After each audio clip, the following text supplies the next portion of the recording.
Welcome to Whistleblowers in partnership with Wix Trade Pro. Coming up, Mark Clattenburg's body is a temple. Ian Ladyman is ripped for the summer. FIFA will come out with all the statistics, but in the end, it's all about, did people have a great time? And the answer. Remember how he described Pogba? He said he was a virus. He turned up with a butler one day. And by butler, I mean the guy with the white gloves carrying his stuff. And the search for relevance goes on. Hello and welcome to Whistleblowers. I'm Gordon Smart, the YTS Des Lynham. The sun's shining, the birds are singing. Ian, it's great to see you back, clearly dressed for the summer weather as well, jeans and a shirt. There's never been a man looking more northern than today. Why do people keep laughing at my clothes? I think that's a question I should ask myself rather than anybody else. I like your clothes, I just don't think they're weather specific, although it is raining about outside right now. There you go. So they are weather specific. It's raining. Okay. Mark Clattenburg, how you doing, Mark? Yeah, I've got my summer outfit on, but I've got shorts underneath which you can't see. So I'm all ready for the summer. So I don't understand this, right, Mark? The weather is glorious in Britain at the moment, and you can't be arsed to come here. What is that? Is it just like, if it's not over 40 degrees, you're not interested? Right. When is it ever nice in Newcastle? So I went back home a couple of weeks ago, and on the Friday in London, it was absolutely glorious sunshine. So it was all forecasted on the Saturday in Newcastle. It's going to be sunny all day. So I put all the nice furniture out, all the cushions out. Midday, what happened? Started to rain. It's just typical English weather. So no, I've decided it's better out living in Spain where I can have barbecues every day. Anybody who's been on a night out in Newcastle knows the weather doesn't make any difference. No, that's outside bars. Big Mark. I had a wonderful family holiday on the Northumberland coast about 3 years ago up at kind of Sea Houses and Bamber and all those, and Almouth and all those, and Beadnell and all those magnificent places up there.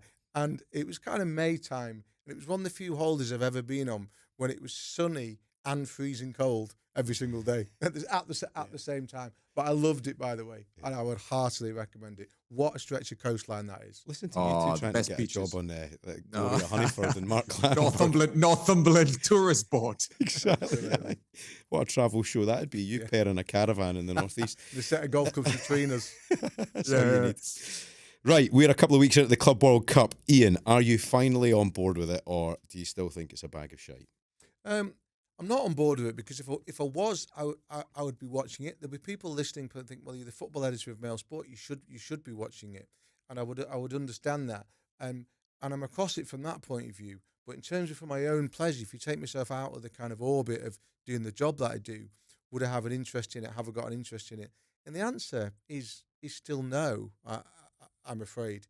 And one of the reasons is, or a couple of reasons I've been thinking about, are that if you want to introduce a new tournament into the world football or calendar and a new format, because we know this has been knocking around as a one-off kind of game for many years. If you want to introduce something new and grab people and take them with you and make them understand it, surely you've got to do what it says on the tin. And for me, it's very difficult to get my head around a Club World Cup that, for example, does not have the champions of England, Spain, or Italy in the tournament. Mm-hmm. I think that, from a standing point, is making it difficult for me. What I'm keen to understand is whether it's grabbing people from a younger generation, because this tournament is not aimed at people like me. It's not aimed at 55-year-old fogies with set opinions of the way football should be. It's aimed at a younger football audience. I'm very keen to know whether it's grabbing them, and the evidence so far would appear to be that it's not particularly getting hold of them either. As evidence of one person, my 15-year-old son's more interested in the Ballers League. Yeah, he hasn't mentioned this once. Yeah, and that I was asking a couple of my friends who've got kids of a similar age, and they're saying the same. That they said to me they were more interested in what's in the England under 21s, and away from that, they're watching other things that they want, like the Formula One, for example. So our evidence from Mail Online, for example, our kind of digital traffic shows that there is some interest. There have been some peaks. There was a peak of online interest during the Chelsea Benfica game. There's obviously been some conversation around the fact that Manchester City have gone out. But I noticed this morning on social media that FIFA have been dropping some of the ticket prices again.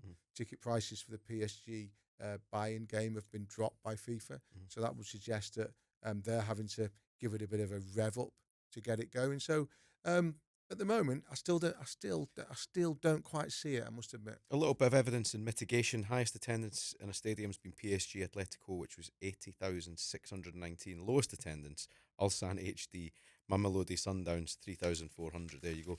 Mark, what are your thoughts? Are you been into it at all? Yeah, but just going on about them attendances. Now they're in bigger stadiums now, so I'm not getting this idea like FIFA saying that it's well supported, it's well watched in stadiums because the stadiums are bigger and therefore there is going to attract more and more spectators inside. So the bigger the game's coming forward, there's certainly going to be more and more people watching. I'm not a big lover of it. I've watched a couple of games. The bizarre timings that don't really align to people wanting to watch them. The pitches haven't been the best. We're watching games. We're talking about the younger market. We're talking about the Ballers League there. Quick-fired, entertaining games. It's over. The Chelsea game last week where it went on for so many hours because there was an interruption a few minutes from the end of the game isn't a great image. It's not great for football that we're seeing interruptions, and not just one, many interruptions during the tournament for weather, which is creating problems for players, creating problems for the spectators, the organizers. Everything around it isn't a quick fired tournament where it's enjoyable. Yeah, we've seen one or two games, for example, Manchester City against Al Hilal, which was exciting to watch, but a lot of the games have been played out. The temperatures are causing issues. And I just think the players, they're wanting the tournament to end. Yeah. Nobody's really interested in it.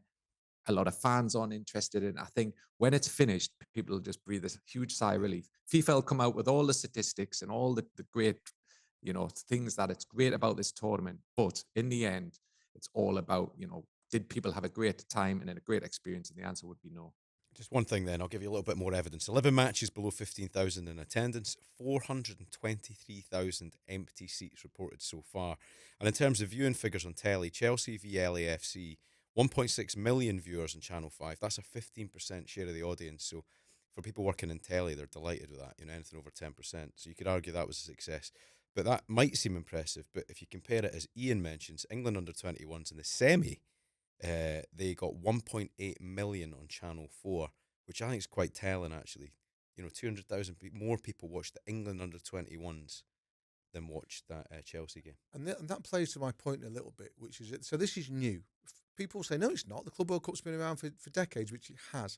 But they're trying to make it mean something, right? So, we've always been aware that the champions of Europe would usually go into a tournament, usually somewhere in Asia or South America, and play a South American team to become the world champions. But I remember Liverpool doing it in the 70s, okay? But it's never really meant anything. I say to you, Gordon, I say to you, Mark, tell me who were the European Cup winners in 1977. Tell me who the Champions League winners were in 1999. You'll be able to tell me who the World Cup winners. You'll tell me who the European Championship winners, who the Premier League winners. You'll always tell me. Okay, you won't be able to tell me who the Club World Cup winners were 20 years ago. So FIFA are trying to build it into something, okay? So I'm not surprised that the viewing figures are low, that the attendances are low, because it's new. But that goes back to my argument. If you want to get eyes on it, okay, and make it feel significant rather than a bit of an irrelevance, you've got to have the English champions in it. Liverpool have got to be in it. Barcelona have got to be in it. Napoli have got to be in it. And none of them are in it because of the way that the qualification works. It works on kind of coefficients rather than recent performance. I don't know how you get round that. This is a tournament that's been long in the planning. You can't have Liverpool winning the league in May and say, right, you're off to America in 3 weeks. That doesn't work. But they have to find a way to address that, because if Chelsea win it, okay, Chelsea will be delighted. They'll get £100 million. The supporters will be able to say we've won the Club World Cup again. But are they going to really claim they're a better team than Liverpool or Barcelona? Of course they're not. So what does it mean? Yeah. I tell you where it matters, Mark, is in the Middle East, right? Abu Dhabi will hate being beaten by Saudi Arabia, right? Yeah, How's that going to go down over there? I mean, you know better than most. Saudi will be absolutely delighted because, Saudi have been trying to, be a powerhouse within world football for a while now. And they've got the World Cup in 2034. So they are moving in different directions, but the teams have never really performed even on the Asian stage. They were never really champions. It was always Japanese sides that won their competitions. So now that the Saudi teams are competing, which will show that their recruitment, that the money that they're spending in the Saudi Pro League is working because they're getting better players. The standard of football is getting better. And now they are competing against, Manchester City, who, are owned by Abu Dhabi's. But just a quick point on what Ian said about the Club World Cup. It's interesting because if you looked at the Club World Cup years and years ago, as referees, it used to be always a pre-tournament before the World Cup. So you knew if you were appointed to the Club World Cup, you had a big chance to get to the World Cup finals.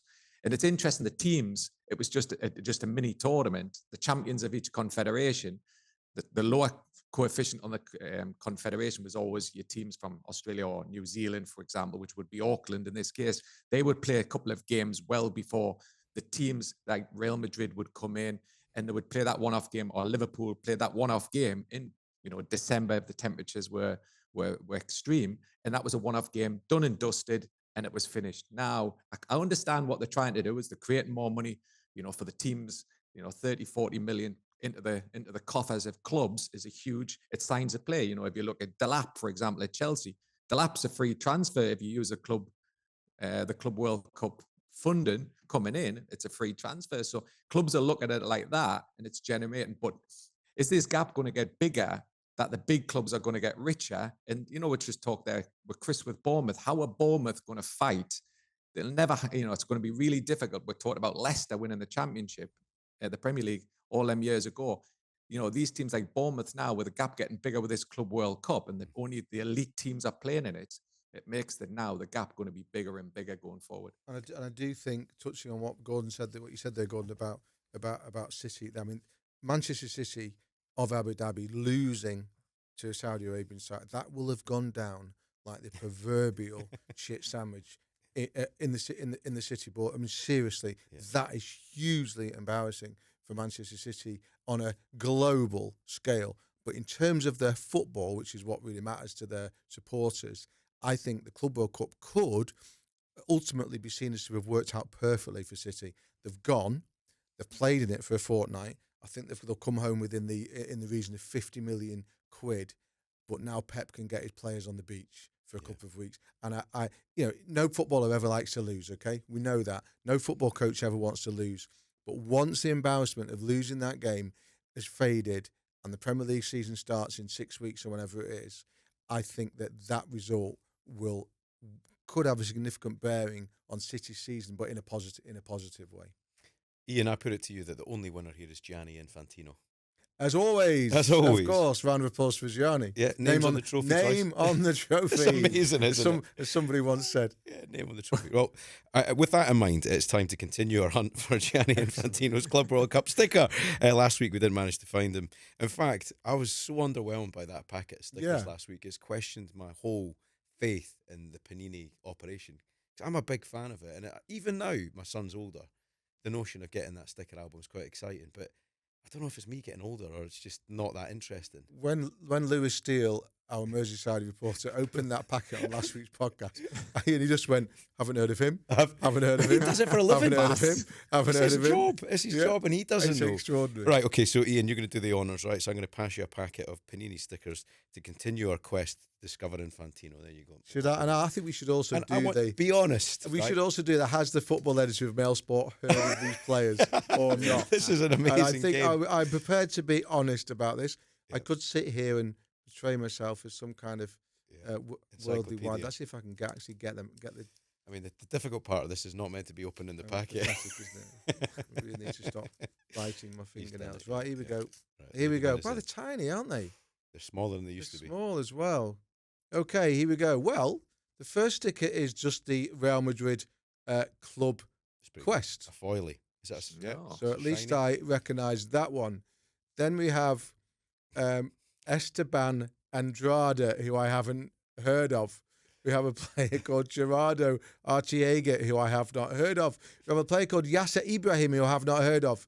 And then we have a player called Mateus Savio, who, guess what, I have not heard of. And there is no Infantino, who I have heard of. The search for the FIFA president and the search for relevance in the Panini stickers goes on. There we go. Chucked away.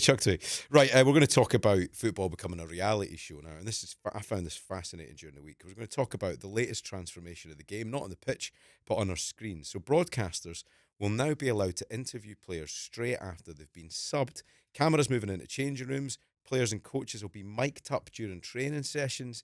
And it does feel like football's becoming a bit of a reality show now, right? So the reason for this, if you're not familiar with the story, £6.6 billion is the broadcast deal that lets Sky and TNT push further than ever for their behind-the-scenes access, because ultimately that's what you're looking for, isn't it, with that investment? What more can you get for your money?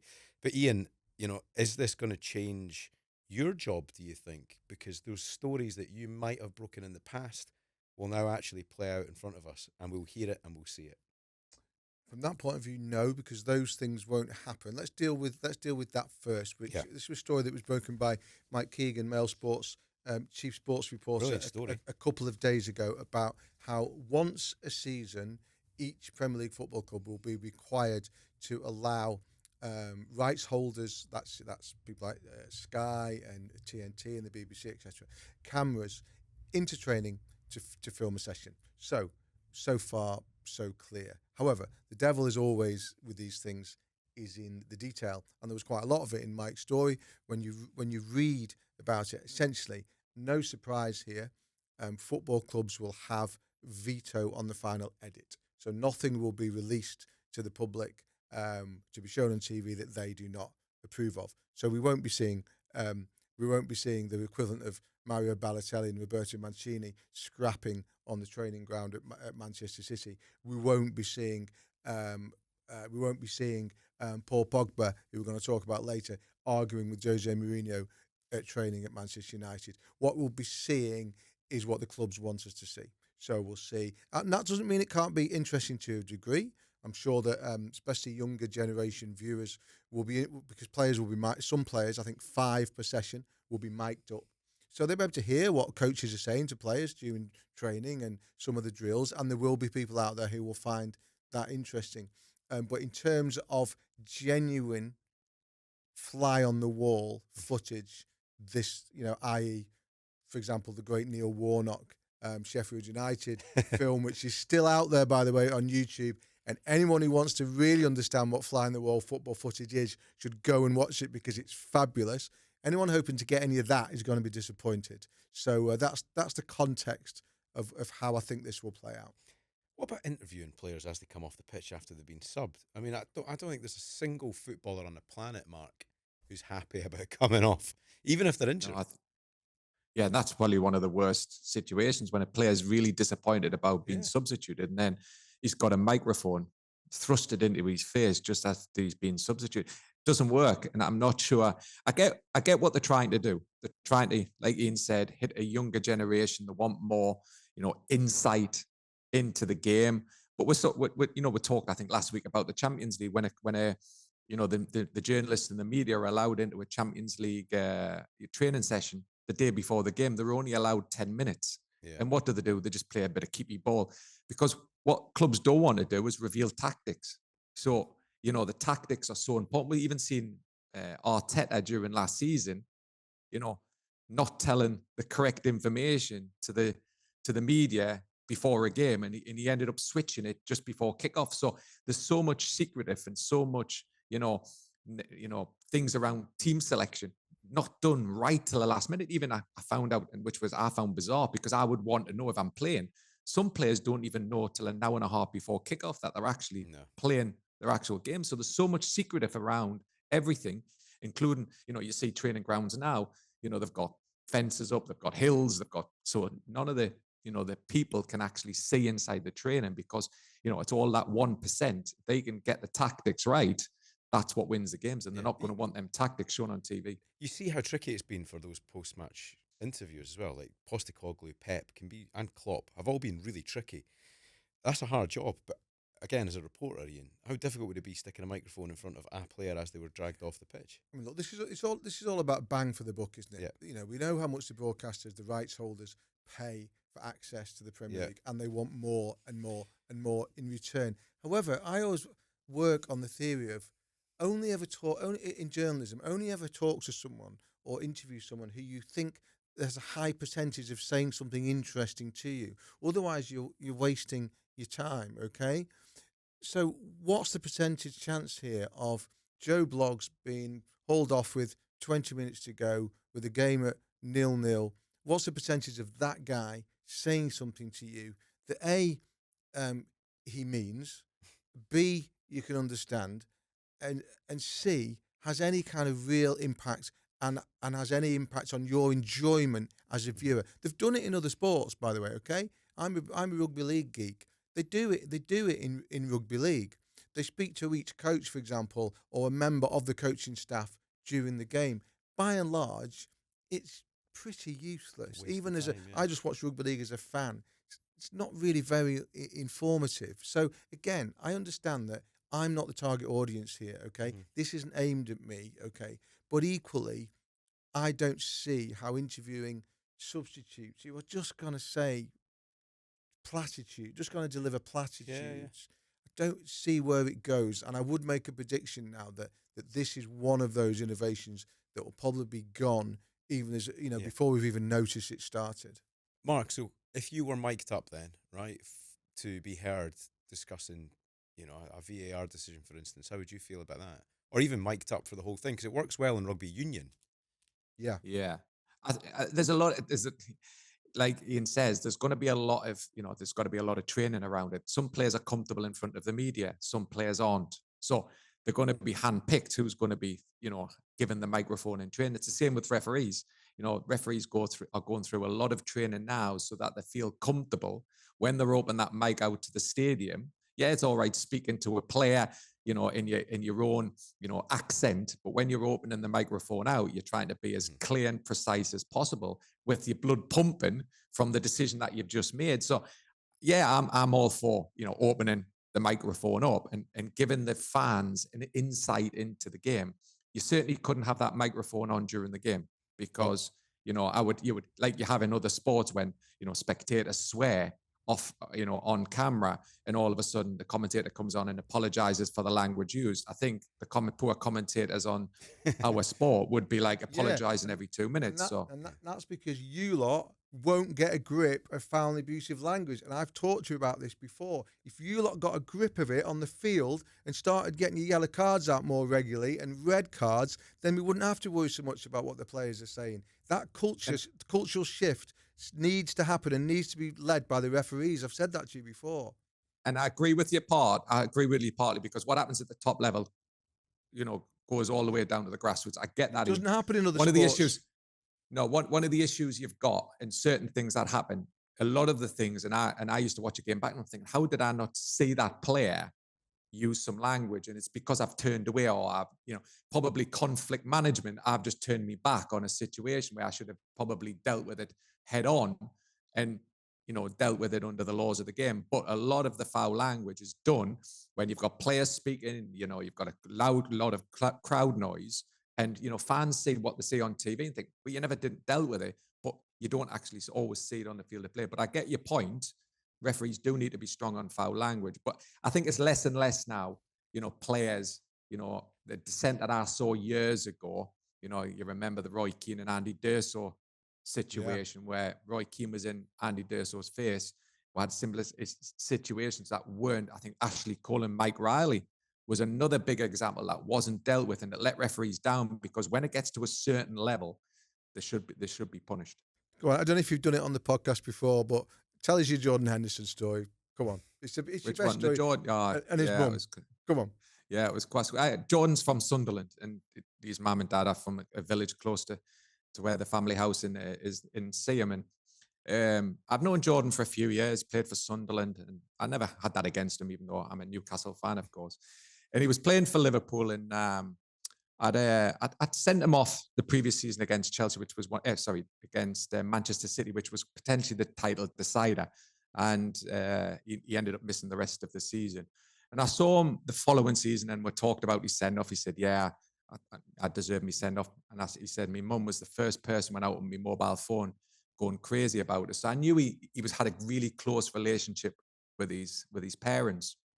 So I was at Bournemouth, ironically after Chris being on the show, it was against Liverpool, and I give a decision, just a basic bread and butter decision, and Jordan Henderson volleyed us, and I mean volleyed us to a level that it could have been a send-off. And I did what probably, Ian said I should have done. I should have acted and given him a red card. And I don't know why I said it, but I just turned around and I said, "What did you say to me?" And he said it again. What he'd actually said. No, I don't want to repeat what he said, but it was clear foul language, really, hurtful. And it should have been a red card. And I turned around and I said, "I'm going to tell what you've just said to me. I'm going to tell your mother when I say on Sunday at the weekend." He just went white. And he'd shut up.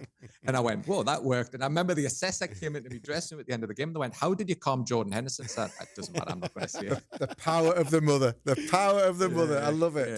Did he not tell you the decision was right in the end as well? Am I right in saying that? No, players, that was one thing players never did. Apart from Vincent Kompany. During the game, never. During the game, Vincent never. Kompany. Yeah, but no, what's interesting, a lot of players, you speak to them afterwards, and they look heated when you send them off, and I sometimes think, "Oh, they're not going to speak to you next time." The next time you referee them, they'll go, "Yeah, I deserve that." So when they leave that white line, that's a good point what you said about being substitute. Imagine if they're getting sent off and they ask them why he's being sent off. When they're in that heat of the battle, they're a completely different animal. When they see them the following week, they're completely different, and they see it completely different. Going back to the start of that, Gordon, when you said to me how difficult is that job going to be for the touchline reporter who's got to do those interviews with the substitutes, I think Mark's just put it pretty well there. Nigh on impossible, I would say. It's impossible. Don't forget, you can email us, whistleblowers@dailymail.com. You can head to our social accounts on X. We are Blowers Pod. On TikTok, Whistleblowers Podcast. On Instagram, @Whistleblowers Pod. Right, it's time for our third guest on Whistleblowers. We started with acting royalty, then we had Terry Butcher, football royalty, and today, boxing royalty. 23 fights, 21 wins. He's nicknamed the Gentleman. He hails from Bournemouth, and nothing can tell you that more than the fancy wallpaper that he has in his living room. It's the one and only Chris Billham-Smith. You're right, Chris? Hello, you're right. This is my bedroom wallpaper. This room is yet to be done in our new house. So, we're having the shutters fitted today, and I've had to kick them out. Because we had some shutters fitted, so I had to kick them out my bedroom to do the podcast. Chris, I love that saying about boxers, is it? When you get your silk pajamas, it's hard to get in the ring and go to war. The hungry boxers make the best fighters. Does it get harder to find that aggression as a boxer when life gets a little bit more comfortable? For me, it's just the time away from family kills me. That's the hardest thing. That I've got a 3-year-old son. I've got another baby on the way due in September. So I go up to training camp in London, go up there on a Sunday night, come back on a Friday afternoon. So it's a lot of time away from them. And that's what I find difficult. It's motivating in a way, but also you're down because you're missing so much in those early years. So that I guess the mentality takes a bit of a hit there. I suppose you can dig deep in when you're in those championship rounds, thinking about the kids might give you a little bit of something extra too. Yeah. That's definitely been used in the corner before about using my family and give me a kick up the arse and stuff. So it's always motivation. Yeah, Chris, it's a funny thing when you refer to boxers. I hate saying former world champion because when you've been a world champion, surely you're always a world champion. Is that not fair?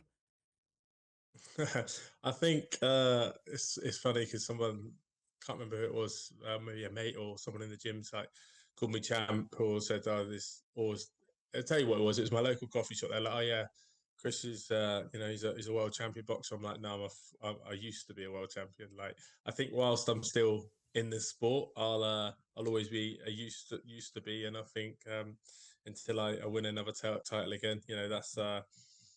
Former always hits the sweet spot. Really, it's a bit of a gut punch. Well, that's a really good point, though. That's a really good point that Gordon makes, Chris. That in football you don't get referred to as a former Premier League winner, or in sprinting you don't get referred to as a former Olympic champion. or if you're a golfer, a former Masters champion, you're a champion, and if you've won it and if you've reached the top, you've got that status. And defended it twice. Just because somebody else then comes along and takes that status as well, shouldn't diminish or take away from yours. I'd never thought of it like that before. Yeah, it's a good point. I've never thought of it like the way you just put it, but yeah. But I think it's good for me to have that mindset, going forward. Still hungry in the sport. Maybe once I'm retired, I'll let people say, call me champ again. Do you love boxing more or Ryan Christie? Oh, that's a tough one. What a guy. Why did you have to pick Ryan Christie? Well, we know why you picked Ryan Christie. Yeah. No, he is much loved by the fans at the club. He had a phenomenal season. He got most people's vote for player of the season, and he won the award, the sports player of the season, and rightly so.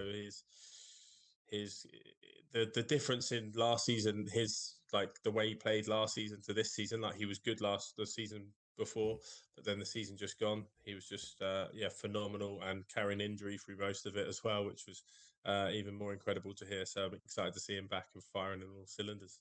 For anybody who doesn't know, Chris, you won your world title at Bournemouth, did you not?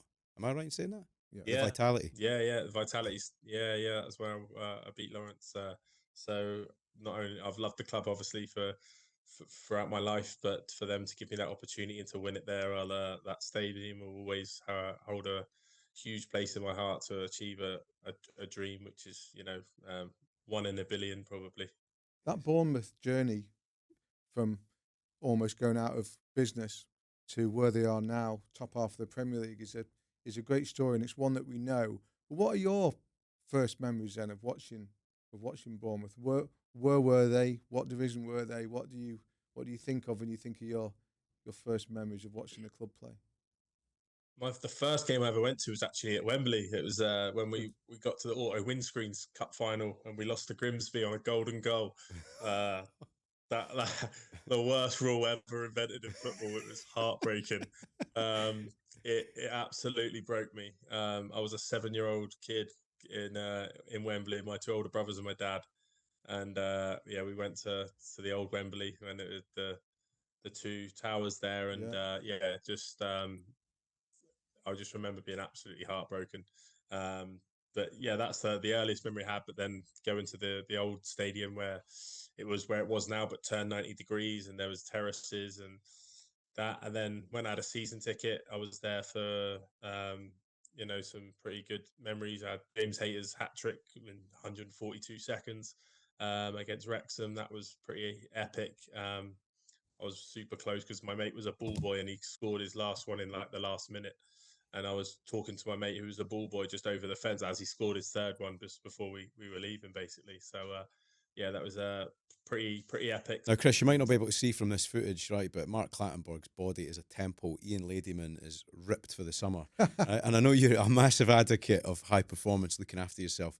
You're an incredible specimen, Mr. Billam-Smith, right? But any tips for the listeners of this podcast on how they can get themselves ready for the summer, beach body ready? Well, I mean, this summer started last summer. That's my mantra is consistency builds success. Obviously, initials being CBS. That's what I like to use. That consistency builds success mantra, and that's how I've gone through my career: is consistently showing up, consistently putting in the work. And I think that's the biggest thing. But biggest tip for me would be start small and build a habit. And consistently do something. It could be something simple. I used to do it like 10 press ups a day. I used to roll out of bed and just bang out 10 press ups. Used to wake me up in the morning for Colledge back in the day when I just started boxing. Bang out as many press ups as I could. Then that number would end up at like 30, 40, 50 first thing in the morning. Eyes are half still open, still closed. Sorry, I'd be waking up about 30th rep. But yeah, no, I know Mark's in good shape. I saw him in the Baller League. I went to a couple of those games, so I see Mark keeps himself in good nick. Mine's not press ups on a morning. Mine's coffee, by the way. I could never do press ups first thing on a morning. Got to have a coffee as well. Yeah. Chris, here's the thing: like when you're training so hard, like your body needs the calories.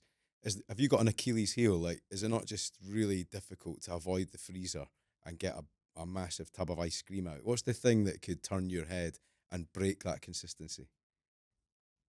Um, for me, like you, I'm probably the opposite end at times. I probably don't eat enough sometimes because a big, walk around nearly 100 kilos. So it's a lot of weight and a lot of calories burning with the intensity of the sessions and stuff. So earlier on in my career, I definitely used to undereat, which Mhm. is, not an issue for most boxers.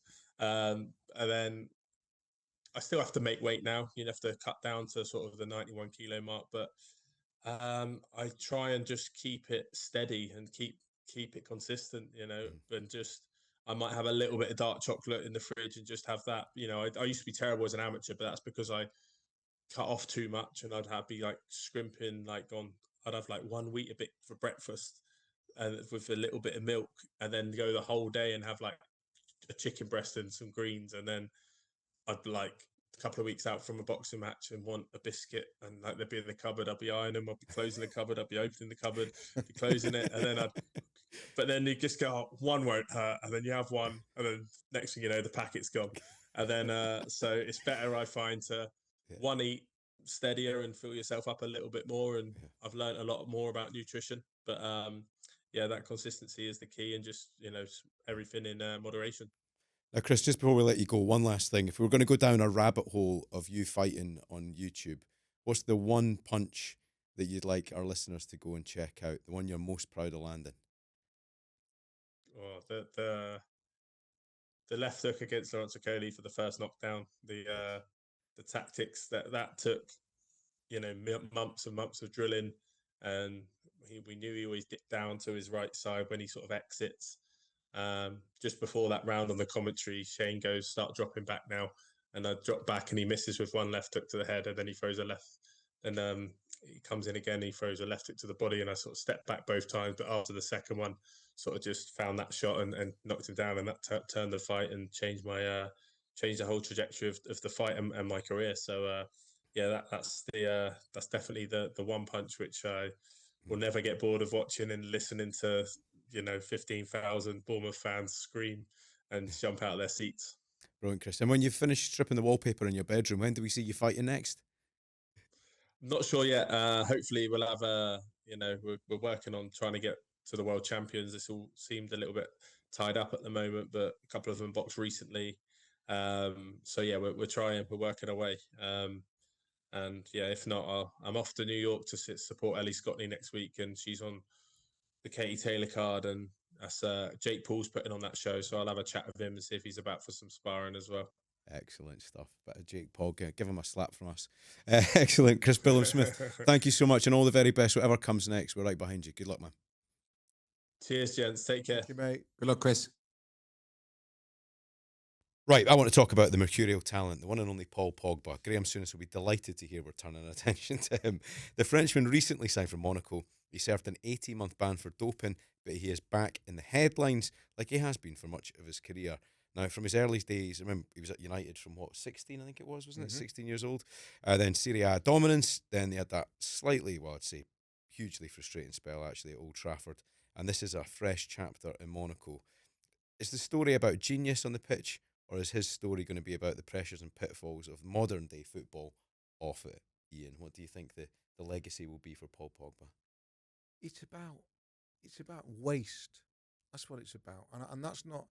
And that sounds as though that sounds like I'm going to sit here and blame him and tear into him and criticize him, and I'm absolutely not, because we should never, we should always be careful when we use words like tragedy around sports, but in a sporting context only. I think it is a great tragedy what's happened to Pogba in the second half of his career.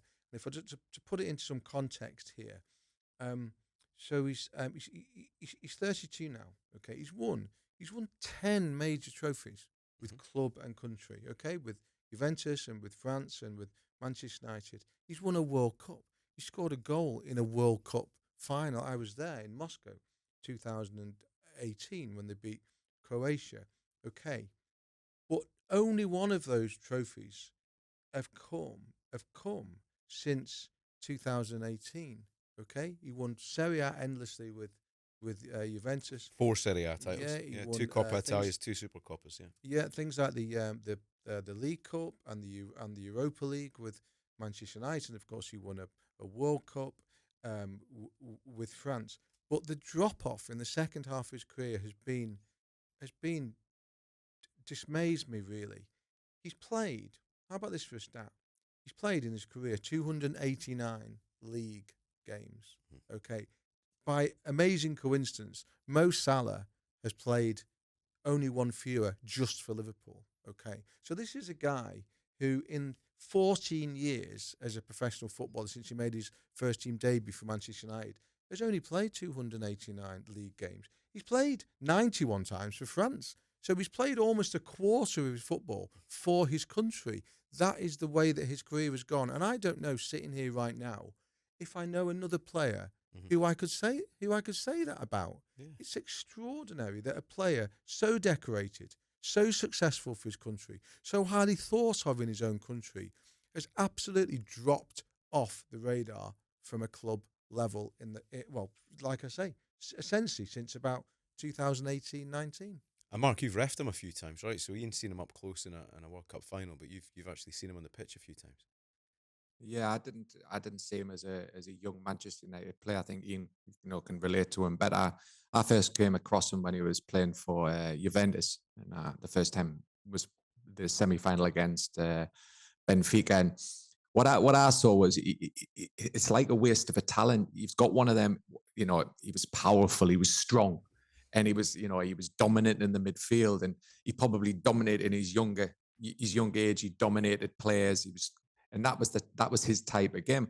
But what I saw even in the semi-final, that first time I'd refereed him, I didn't say that this guy is like a world superstar. You see that with Ronaldo, Messi, Suarez, and I do it even as a referee. I do see, and you think, wow, he's an amazing talent. I never ever saw that with Paula, but you knew that there was something there.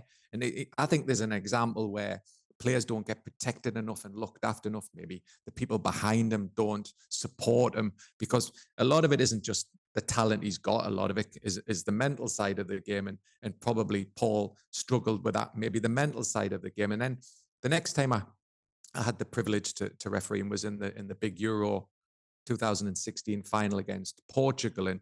And again, in a big, huge game, he didn't influence the match. As a big player, big reputation for his national team. And I remember the next day when I was looking at the reports after the game, I think he was given a 4 out of 10. They were really critical about his performance. So again, on the big stages, he didn't seem to reach them levels and he certainly had that talent. So let me ask you a question, both you. Okay, so you both understand football. Paul Pogba, who, by the way, when he came through, when United took him from Le Havre and they developed him, I mean, one coach at United described him when he was a teenager as almost like a Pied Piper. He was so good at what he did that all the other younger players would essentially follow him and seek to mimic him. He was that type of generational talent. When he came back, okay, United made a huge fuss of him, a huge kind of social media fuss about his arrival. Probably the first time United had ever done that. But Pogba, to me, I suppose, he's a strong, powerful player, rangy runner, talented, could pass, good instincts, good timing of runs into box. I guess probably saw himself as a classic kind of number 8. Okay, if you buy that player and you drop him into a team like Manchester United, what do you need around that player, or who do you need to sit around that player to enable him? Because Graham Souness, you referenced, Gordon, you said, problem with Pogba is he just empties the midfield. He empties the midfield. So if Paul Pogba's good enough to empty the midfield, someone tell me what you need around him. You need someone to sit. Like the Scholes, the Paul Scholes, to look after those spaces. Yeah. So let me tell you, this is a Manchester United, not the whole squad, obviously we'd be here all day. This is what Paul Pogba was dropped into in the summer of 2016. A squad that had just been taken over by Jose Mourinho from Louis van Gaal. Okay, Van Gaal had essentially been allowed to buy his own players, right? None of whom worked out. So Pogba arrives to find. Won the FA Cup, mate. They He did. won the FA Fine. Cup that No, in it was the 2016. League Cup and Europa League was all he won, wasn't it? No, What- Van Gaal No, had he just won the FA. FA No, he Cup. won the Van FA Gaal Cup. just won. Yeah, he won So- the FA Cup. Yeah. Pogba arrives at Manchester United to find Juan Mata, Anthony Martial, and Ander Herrera, Marin Fellaini, Jesse Lingard, Antonio Valencia, Adnan Januzaj, and I'll give him Michael Carrick, right? So he walks into training and finds a load of kind of creative, kind of talented but vaguely kind of wandering, disparate players. And where's the structure? Where's the structure in that squad? Okay, that summer they brought Pogba in, they brought Zlatan in, they brought Mkhitaryan in. The next summer they bought Sanchez from Arsenal simply because who chose United simply because they were going to pay him more money than Manchester City. They signed Lukaku and they did sign Nemanja Matic, who okay is a holding player. But my point is, if you're going to buy Paul Pogba and spend all that money on him, you need to build a team around him. Do you know what? You I need don't to understand, build though. a team around him. And I think that was always Manchester United's fault. They just dropped him in there and thought, right, on you go, get on with it. What I still don't understand is the due diligence here, right? Was it fool me once is the great thing to say, because United let him go for disciplinary issues when he was a Well, young Fergie lad. fell out with the agent as well, didn't he? There'd been issues behind the scenes, but that doesn't tell you that's not going to improve in the time since then. So if you're making an investment like that in any line of work, you think you'd really examine that as the right thing to do. Well, you could argue that all those Serie A titles, etc., prove evidence on the other do. side of the ledger that he had got to grips with his behaviour and with his approach. To And I know game. this might be my instincts to bring stuff like this up, but the stories from the training ground are terrible. And bearing in mind, Mourinho has a pretty good track record of managing a dressing room by the time he came to United, right? Think of all the players he looked after, and how did he describe? Do you remember how he described Pogba? Go on. He said he was a virus. Mm. Now, that isn't great, is it, when your manager's falling out with you to an extent where you describe him as a virus? And the stories you can share, there's a great story from Carrington where he turned up with a butler one day. And by butler, I mean a guy with the white gloves carrying his stuff in, right? I've got one of those. And what message does that send? And you said the Pied Piper. Mm. So in the weeks after that, you had Rashford and Lingard and all the rest of them thinking, oh, that's what I should be doing. So, you talk about the culture of the dressing room. That's, the fish does rot from the head down, and he was like the senior pro at that point, and it wasn't a good cultural signing, I think, for a dressing room. Yeah, look, they are good. Those are great stories, and they are telling stories. But if you've got a player, and I disagree with Mark, I think Pogba at his time was a fabulous talent. If you're going to spend all that money on him, and if you're going to decide that you're going to wear some of that slightly iffy behavioural stuff that you're talking about, Gordon, you've then got to give him the platform. Yeah. I remember talking to somebody at Manchester City, right, back in 2010-ish, right, when it was Mark Hughes' Manchester City, early Abu Dhabi money, right, and they were trying to buy Kaka from Milan, okay? Didn't work, as we know. Tried to buy Kaka from Milan. And I remember speaking to somebody at City saying, how on earth are you going to get, how are you going to assimilate Kaka into that team? And he said, well, this is the plan. We'll buy Kaka, and then we'll buy Nigel de Jong, who I hadn't heard of at the time, to sit behind and sweep up behind him and make sure the door is closed behind him. Right. In the end, they didn't sign Kaka, but they did sign de Jong. De Jong went on to be part of the first team that won the league title at City. That's what United needed to do with Pogba. So right, we'll buy him to play there, and then we'll buy him there. Recruitment around him. Instead of just like throwing dice up in the air, seeing where they land on a football pitch and saying, get on with it, which I'm afraid has been a story of Manchester United's strategy in the market for far too long. So what happens next, do you think, right? It's been 18 months that he's been out. It's a long time, that, isn't it? Yeah. Do you think he could do anything at Monaco? Or could this be the greatest ever swan song? Absolutely think he could do something at Monaco. He needs to, really, doesn't he? Yeah, he does. I think I get criticised for calling out the French league, but the French league is what it is. It's largely a one horse league, and that horse is stabled and groomed and fed and watered by the vehicle that is Qatar, okay, PSG. But beneath that, I think there is scope for good footballers to flourish and perform, and I don't see why Paul Pogba can't do that at a club like Monaco. I really don't. Mark, what do you think his legacy will be in football? I think it's been a negative one because of the ban that he's had. But he can only change that on the field. And what he can do on the field is make Monaco successful and score lots of goals and be influential. And I think, would he play for the national team again? I doubt it. So therefore, he'll play for Monaco. You'll see him in the Champions League next year, which is the best, club football in the world, the Champions League. So he has a chance to do it on the stage, and it's only him to do that. But I've seen, I slightly disagree with Ian. I've seen him up close, and I don't see him like the legacies that we've seen of Ronaldo, Messi, these type of players that are world superstars. I see him as a very, very good footballer who's earned a good living, and, he's gone for big transfer fees, which other players have. But I think he's just going to be another player that'll play good football, and he'll enjoy being back out. And mentally, that'll be huge for him as well, being back on the field where he loves. Look, he won't be short of motivation. I didn't realise this until earlier. He's not played in the French league before, so it's the first time he's played. First time he's played in his home country. So if that doesn't motivate him, and the drive to prove himself again after the drug suspension doesn't motivate him, the fact he hasn't won anything for so long doesn't motivate him, then nothing's going to motivate him. It's probably a conversation for another day, but there is something that will probably divide our listeners. But he did talk about having depression at Manchester United, right? And this is the thing, when you're paid a lot of money, people tend not to have much sympathy for you. But at the end of it, he's still a human being, right? Should we have some sympathy for him? Because that actually must be a pretty uncomfortable place to be in your life when you are vilified. Money's not everything, Gordon. No. Yeah, money's not everything, Gordon. It was, as a referee, you had your dark moments in your life. Of course you did. And, depression was, nobody really talked about depression because nobody really knew what it was. And, there's some days you didn't want to get out of bed. Some days you didn't want to train. It'll be the same for Paul. It's not about the money. It's about, wanting to do something and change the way, you deal with things on a day-to-day basis. And he'll be in a better place, a happy place that he's got his squad around him, because being this ban is being quite isolated. He hasn't got his teammates around that can support him during them difficult moments. Now he was being on his own for the last 18 months. And I think being in a club certainly can help him.